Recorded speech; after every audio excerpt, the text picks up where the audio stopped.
जी sir, क्या बताएंगे? पहले सबको प्रणाम। देखिए, मैं चुनाव लड़ रहा हूं और मेरी वाइफ चूँकि मुखिया प्रत्याशी हैं, जिनका नाम शीला देवी है, जी कारीसात पंचायत से। पहला चीज़ ये है कि मैं ये बता देना चाहता हूं कि चुनाव को मैं पेशा बना के नहीं लड़ रहा हूं। कोई भी चुनाव पेशा नहीं होना चाहिए। जी जहाँ तक आज बहुत पंचायत में ऐसा स्थिति हो गया है कि लोग चुनाव को पेशा बना लिए हैं कि हर बार हम ही रहें और हर बार हम ही लड़ें। ठीक है। अब रह गया सवाल मेरा चुनाव लड़ने का उद्देश्य। तो मेरा चुनाव लड़ने का उद्देश्य है, और मैं पहले भी कह चुका हूँ कि मैं ये चुनाव लड़ रहा हूँ जो अब तक हमारे पंचायत में जो विकास नहीं हुआ है वो विकास करने के लिए।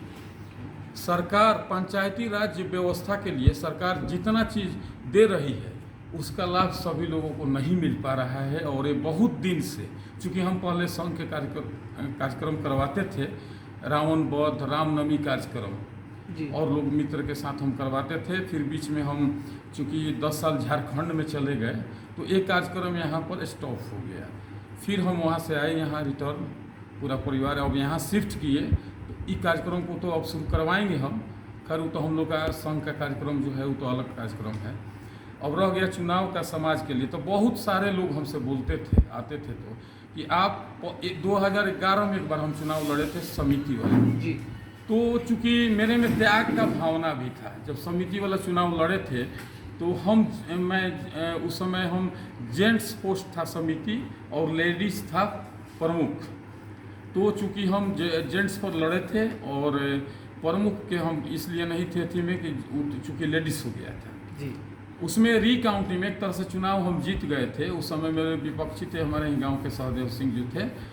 तो रिकाउंटिंग के समय हमारे बड़े बहुत समर्थक लोग बोले कि आप रिकाउंटिंग कराइए। तो उस समय हम रिकाउंटिंग नहीं कराए, चूँकि हमको प्रमुख बनना नहीं था। मेरा ये उद्देश्य था कि हमारे पंचायत में किसी भी भाई को अगर प्रमुख आ रहा है तो उस खुशी की बात है, चलिए उसके लिए कोई दिक्कत नहीं है। तो त्याग भावना था।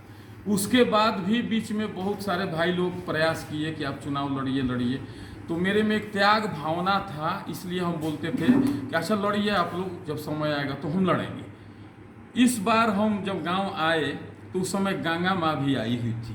जी और उस दरमियान बहुत सारे मित्र लोग हमसे बोले कि आप वजन से मुखिया प्रत्याशी के जोग हैं और आप क्यों नहीं लड़ रहे हैं। हम बोले कि देखिए भाई, अभी सोच रहे हैं, अभी फाइनल नहीं किए हैं।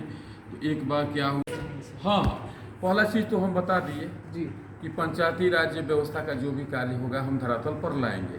इसमें पहला चीज़ है कि मेरा सोच है कि मैं अगर मुखिया बनता हूँ, जनता हमें बनाती है, तो पूरे पंचायत में हर 2-3 महीना पर मैं घूमूंगा, निरीक्षण करूंगा कि क्या दिक्कत है। जी दूसरा चीज़, अभी मैं बहुत सारे गाँव में देखा, अभी चुनाव कार्यक्रम में, प्रचार कार्यक्रम में, कि बहुत ऐसे गरीब गुरबा घर है। आज के समय में इतने जमाना इतने आगे बढ़ गया है, समय इतना आगे बढ़ गया है, आप विश्वास नहीं कीजिएगा कि 2-3 गो घर मैंने देखा कि नई एक लेडीज़ थी बेचारी और एक लड़की थी। और उसका घर कैसा था कि माटी था और ऊपर से फूस और खजूर का पत्ता डाला हुआ था। और वो गिर गया कि कहने लगी कि देखिए मेरा घर पास नहीं हो रहा है। हमको बहुत ही बुरा लगा। बताइए आज के समय में, थोड़ा सा हाँ जी बताइए, आज के समय में जब सरकार इतना सुविधा दे रही है, आखिर घर किसका पास नहीं हो रहा है, घर किसका नहीं। जिसको घर बनाने का कैपेसिटी नहीं है उसी का ना घर नहीं है। जिसके पास पैसा रहेगा वो अपना क्या चाहेगा कि वो अपना घर नहीं बनाए, उसका बीवी बच्चा बरसात में, जाड़ा में और धूप में परेशानी उठाए, वो जरूर बनाएगा। लेकिन जो अक्षम है, जो एकदम गरीब है, दबा हुआ आदमी है, उसी का घर नहीं है। तो मेरा ये पूरा प्रयास रहेगा कि जिन जिन लोगों का मेरे पंचायत में घर नहीं है तो मैं वो घर बनवाऊंगा। इसलिए बनवाऊंगा कि सरकार कहीं ये नहीं कह रही है, बिहार सरकार, कि अब 2 गो को बनवाइए, 2 गो को मत बनवाइए। यहाँ क्या हो रहा है कि 2 गो को बन रहा है, 2-4 गो का नहीं बन रहा है। मेरा कहना है कि जितने लोग उसके पात्र होंगे सारे लोगों का घर बनना चाहिए, और मेरे जैसा मुखिया रहेगा तो जरूर बनाएगा।